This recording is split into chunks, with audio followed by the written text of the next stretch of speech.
Depuis Rome, un grondement monte. Giorgia Meloni, chef du gouvernement italien, n'a plus rien d'une voix isolée dans le concert européen. Elle dénonce, accuse, alerte. Bruxelles va trop loin. Trop d'ingérence, trop de directives, trop peu de liberté pour les nations. Dans ses discours récents, l'Italienne tire la sonnette d'alarme.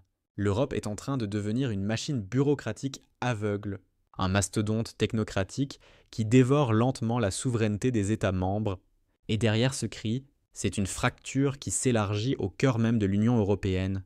Car Meloni ne se contente plus de défendre l'Italie, elle trace une ligne de front. Selon elle, deux chemins s'offrent désormais au gouvernement européen. Se soumettre à l'appareil central de Bruxelles ou résister, et l'heure du choix est arrivée. Lors du sommet de Rimini, en août 2025, elle avait déjà planté le décor. L'Italie n'est plus l'homme malade de l'Europe. C'était plus qu'une formule, c'était un défi lancé au système.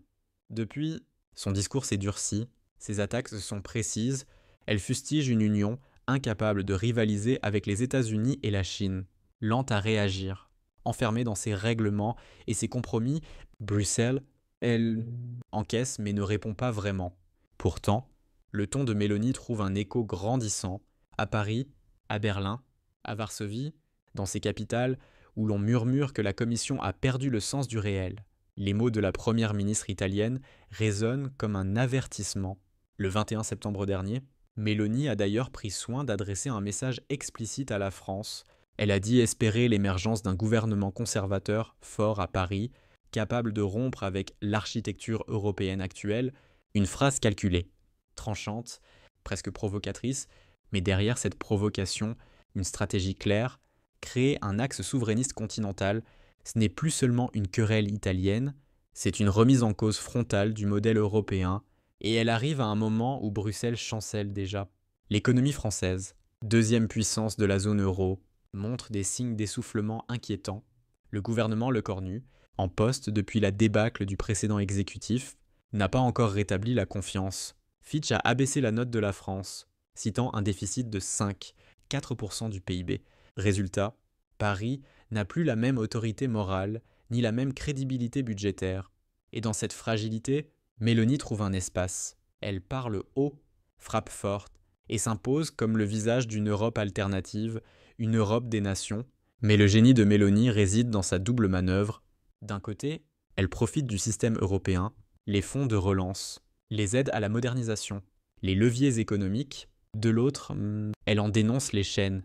Elle accuse Bruxelles d'imposer ses conditions, ses priorités, sa tutelle implicite sur les États.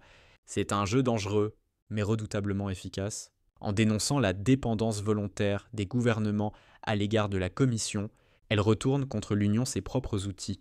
Et le message est clair. L'Europe actuelle, celle des plans pluriannuels et des règles de déficit, a cessé d'être un projet commun. Elle est devenue, selon Mélanie, une structure d'obéissance. Un système qui régule sans inspirer, qui administre sans diriger. Elle reproche à Bruxelles d'avoir troqué la vision contre la norme, l'audace contre la conformité. Cette critique trouve un écho particulier dans une période où les États membres suffoquent sous le poids des crises cumulées, inflation énergétique, guerre en Ukraine, explosion des coûts de défense, chaîne d'approvisionnement sous tension. L'idée d'une Europe centralisée, homogène, apparaît soudain comme un fardeau. Et c'est dans ce contexte que Mélanie se présente non pas comme une rebelle, mais comme une réaliste.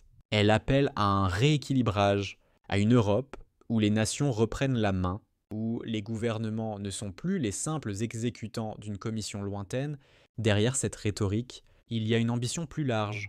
Mélanie ne veut pas détruire l'Union, elle veut la redéfinir, elle veut une Europe des volontés nationales, pas des contraintes administratives. Une Europe de partenaires, pas de subordonnés. Son discours s'enracine dans une idée simple. La souveraineté n'est pas un archaïsme, c'est une condition de survie politique, mais cette idée, si elle continue à se propager, pourrait devenir le détonateur d'un séisme institutionnel, car si d'autres pays, la France, l'Espagne, la Pologne commencent à emprunter le même ton, l'équilibre fragile de l'Union pourrait se fissurer. Mélanie, de fait, a ouvert une brèche, et Bruxelles, pour la première fois, depuis longtemps, semble hésiter. Faut-il resserrer l'étau de l'intégration ou céder du terrain aux nations? Une chose est sûre, la bataille qui s'annonce n'est plus technocratique, elle est idéologique. Elle oppose deux visions de l'Europe, celle des institutions et celle des peuples. Paris vacille, tandis que Giorgia Meloni impose sa voix sur la scène européenne. La France paraît désorientée, enfermée dans une crise politique et budgétaire qui affaiblit sa position au sein de l'Union.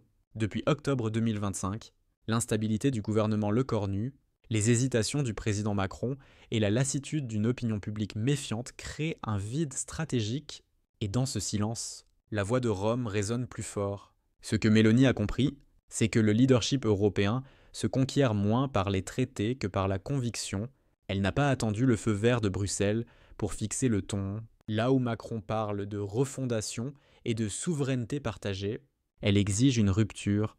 Là où Paris plaide pour une intégration maîtrisée, Rome réclame la restitution du pouvoir aux nations, deux visions incompatibles qui s'affrontent désormais à ciel ouvert.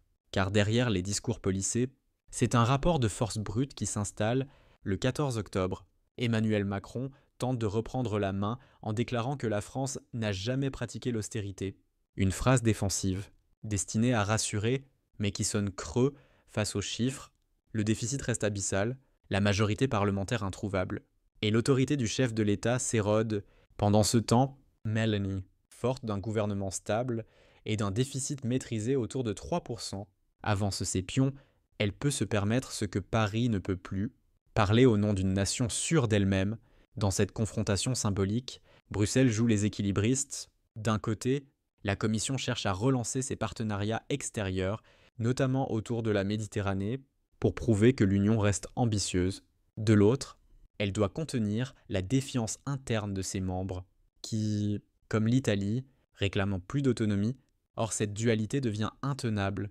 Chaque initiative extérieure de Bruxelles est perçue, à Rome ou à Varsovie, comme une nouvelle intrusion dans les affaires nationales. Et la France, dans tout cela, elle se retrouve dans une posture paradoxale, pivot historique de l'intégration européenne.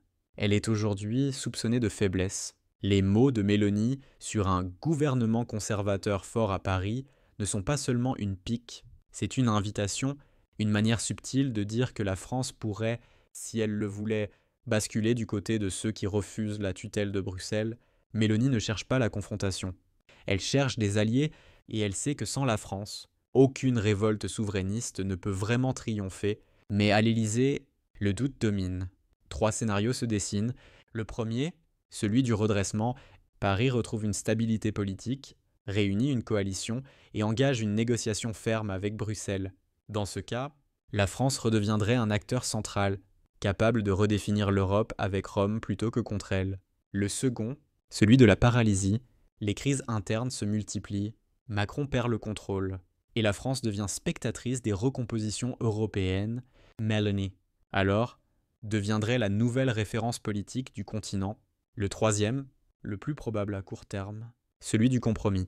Un discours pro-européen maintenu en façade, mais une série de concessions discrètes sur le plan budgétaire et institutionnel, une ligne floue, coûteuse en crédibilité, qui ne convainc ni Bruxelles ni les souverainistes. Le danger est là, dans cette ambiguïté française, car l'histoire de l'Europe a montré qu'elle avance ou recule, selon la position de Paris. Si la France vacille, tout vacille.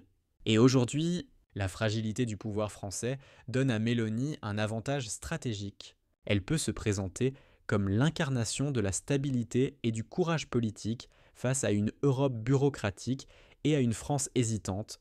Le 16 octobre, la Commission européenne a annoncé un nouveau partenariat méditerranéen destiné à renforcer les liens extérieurs. Mais cette initiative a été immédiatement interprétée comme une fuite en avant. Bruxelles s'occupe de sa diplomatie pendant que ses fondations internes se fissurent. Meloni, elle, martèle son credo. L'Europe ne doit pas être un empire de normes, mais une alliance de nations libres, une phrase qui claque comme un manifeste. Dans les chancelleries, on commence à s'inquiéter. Et si Meloni avait raison? Et si la survie de l'Union dépendait d'un retour à la souveraineté nationale? Les économistes eux-mêmes soulignent que les contraintes budgétaires imposées par Bruxelles deviennent intenables dans un contexte de guerre, d'inflation et de récession partielle.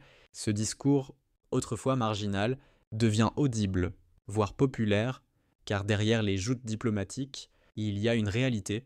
Les peuples européens doutent, ils doutent d'une union qui promet la prospérité mais impose la rigueur. Ils doutent d'une commission qui parle d'unité mais fabrique la division, et c'est précisément ce doute que Meloni exploite, avec un talent politique que même ses adversaires lui reconnaissent. La bataille qui s'annonce sera donc décisive.